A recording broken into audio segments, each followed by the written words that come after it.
नमस्कार, आप देख रहे हैं TV9 भारतवर्ष और मैं हूं आपके साथ अनुष्का नामदेव। सीडीएस अनिल चौहान ने ऑपरेशन सिंदूर को लेकर कई अहम जानकारी दी है। साथ ही ऑपरेशन के दौरान पाकिस्तान के साथ क्या बात हो रही थी ये भी बताया है। सीडीएस ने कहा कि पाकिस्तान की ड्रोन क्षमता भारत के मुकाबले काफी कमजोर हो गई है। उन्होंने एक बार फिर पाकिस्तान पर पलटवार के दौरान भारतीय सेना को नुकसान का जिक्र किया। उन्होंने कहा कि पेशेवर सेना नुकसान से नहीं घबराती है। सीडीएस ने कहा कि नुकसान से ज्यादा परिणाम अहम है। पाकिस्तान 48 घंटे की जंग चाहता था, हमने 8 घंटे में ही उन्हें ध्वस्त कर दिया। सीडीएस ने पुणे में आयोजित एक कार्यक्रम में कहा कि सबसे ज्यादा अहम यह है कि पाकिस्तान आतंकवाद पर लगाम लगाए। भारत एटमी हमले की धमकी बर्दाश्त नहीं करेगा।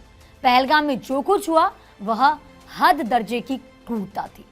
पुणे में फ्यूचर वॉर एंड वॉरफेयर पर आयोजित एक सेमिनार में सीडीएस ने कहा कि भारत और पाकिस्तान दोनों कई तरह की क्षमताएं हासिल की हैं।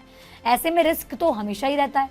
युद्ध के मैदान में क्षमता का टेस्ट होता है, हमेशा यहाँ रिस्क होता ही है, लेकिन जब तक आप रिस्क नहीं लेते सफल नहीं हो सकते। हमें पता है कि हमारे पास अच्छे काउंटर ड्रोन सिस्टम है।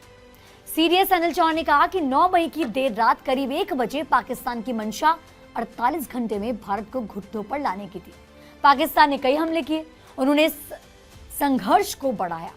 हमने तो केवल आतंकी ठिकानों पर हमला किया था। पाकिस्तान ने सोचा था कि उनका ऑपरेशन 48 घंटे तक चलेगा, लेकिन हमने इसे 8 घंटे में ही ध्वस्त कर दिया। इसके बाद उन्होंने सीधे भारत को फोन लगाया और कहा कि हम बात करना चाहते हैं। Chief of defence staff general Anil Chauhan ने कहा कि इस टकराव की शुरुआत पहलगाम में हुए आतंकी हमले से हुई थी। क्या आतंकवाद को युद्ध का सही तरीका माना जा सकता है? मुझे नहीं लगता, क्योंकि आतंकवाद का कोई तय नियम नहीं है। इस दौरान चौहान ने 1965 का भी जिक्र किया। जनरल चौहान ने कि जुल्फिकार अली भुट्टो ने संयुक्त राष्ट्र सुरक्षा परिषद में भाषण देते हुए भारत के खिलाफ 1000 साल की जंग का ऐलान किया था।